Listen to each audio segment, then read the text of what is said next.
If Marshawn can come out and show that he has been in relatively good football shape to where defenses take him serious and will adjust their plan of attack, especially on first and second down, meaning bringing 8 guys into the box, getting one-on-ones on the outside to where they respect it, then he's done his job. Anything other than that, I think, is going to be icing on the cake, so to speak, because you know this, the league still is about big, explosive plays, having the ability to create those big, explosive plays and change games on a dime.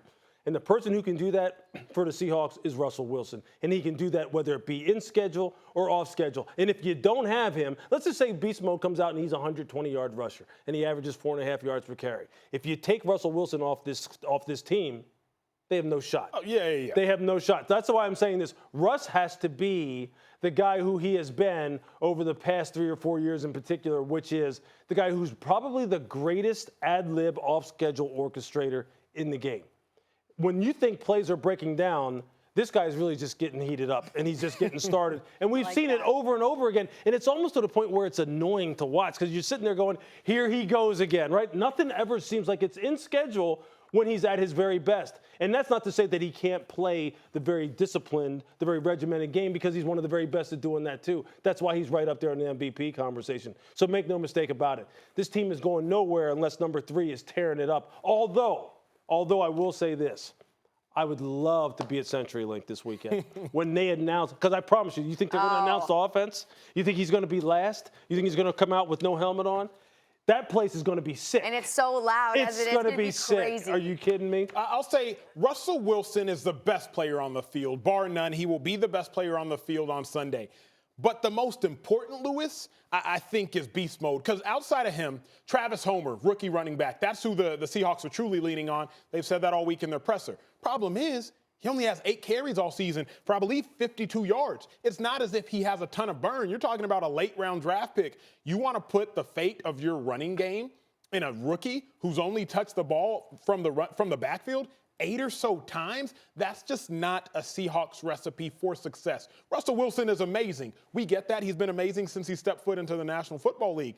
The issue is, you don't want to be a one-dimensional football team. The Seahawks have never been at their best when they're one-dimensional. They've been at their best when they're forcing turnovers on defense, when they're being ball hawks, making plays, Bobby Wagner at linebackers eating, and you have an offense that is balanced. A non-balanced offense, to me, as a defender, it's just not a threat. Yeah, I get you. Look, balance to me is a matter of commitment. Not always necessarily a matter of production. And by that I say this. We know that many rushing numbers come situationally third, fourth quarter when teams have leads, and then they start to really feed running backs. They close out games. That's when defenses are a little bit more fatigued, and all of a sudden you see the average per carry start to ramp up. We know that that's how a lot of times the rushing numbers come. Early on in football games, look, I'm just saying it like this. Russell's going to be the thing that really sinks this football team and or elevates this football team in the postseason and allows them to advance. His play. They just need Brian Schottenheimer, offensive coordinator, to feel confident enough to turn around and hand it to somebody. Somebody who they go, okay, he's done it before. At the very least, he's not going to give it to the other team. Yes. Marshawn will do that for you. Anything that he can give you above that, I think is going to, like I said, it's going to be icing on the cake. And quite honestly, I think he's going to give him a lot more than that. Well, I think there's a potential this guy could run for 90, 100 yards this week. Well, something he already has given them, I mean, I'm not talking about on the field production, is a boost in morale. No Everyone question. on that team is talking about how good it is to have him back. Russell Wilson saying the team has just experienced this huge boost in morale because he's been there and he's so strong in his convictions about we have unfinished business here in Seattle. I have unfinished business. So that's something that is just giving them a little bit of a refresher heading into the postseason. Yeah, well, the thing I found most interesting, I saw the players were saying that some players were still starstruck when Marshawn Lynch came into the building, because a lot of those guys, college, high school, when Marshawn was at his best. And I'm thinking Marshawn is going to elevate this team more than just in the backfield. I mean, you're talking about a guy who, when he runs over people, everybody gets passionate. Everybody gets excited. I remember when I walked into the locker room, speaking of the starstruck aspect, and Michael Vick was there. And I was like, yo, I used to have your cleats in high school. Like, I had the Vicks. So I can understand and I can only imagine. Think about how everything's going to heighten in Seattle. But, Lewis, the focal point for me is when you look at the NFC teams that are so dangerous, the Saints, the Niners, and I think if Aaron Rodgers gets hot with the way the Packers defense are playing, the Packers, I don't know if Russell Wilson exclusively is enough to get them where they want to get. No, he's not. He can't. You cannot just put it all on his shoulders. That's why I just said, look, Brian Schottenheimer needs to be committed to making sure that Marshawn in the running game still plays an integral part in the game plan. They have to be present. They don't have to necessarily average 5-6 yards a carry. He doesn't have to be beast mode, of yesteryear. They just need to have him be present because his presence is going to do the rest. When you talk about guys lifting other people's performances and guys being starstruck, look, I've been through it too.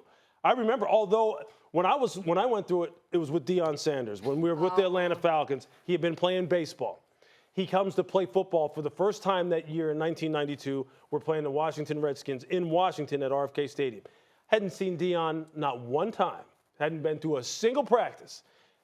Everybody said, he's coming, he's coming. Look, I'm telling you, guys changed what their clothing looked like. Guys were in the mirror making sure, because this guy raised the standard everywhere. Yeah. Because when he came in, and he had those glasses on, and he had that long black fur coat on, people were like, oh, my God. Now, on the football field, all he said, I remember we got out there to return the kickoff. I remember him standing there in the huddle, just kind of pacing, and he was just like this, give me a little bit of room. I said, he hasn't taken a single snap all year. 99 yards, touchdown. Wow. And I'm telling you what, you had goosebumps as one of his peers. Yeah. So you can best believe Seattle will be off the charts this week. Guys will play a little bit harder. Guys will go a little bit longer. Guys will have more attention to detail because within that organization, he is iconic. Really, within the NFL, he is because he's one of a kind. And that's why I think this was a no-brainer signing, regardless of what kind of rushing numbers he puts up. He's going to elevate that football team, but make no mistake, number 3 drives the bus out there, and he has to play huge. Thanks for watching ESPN on YouTube. For more sports highlights and analysis, be sure to download the ESPN app. And for live streaming sports and premium content, subscribe to ESPN+.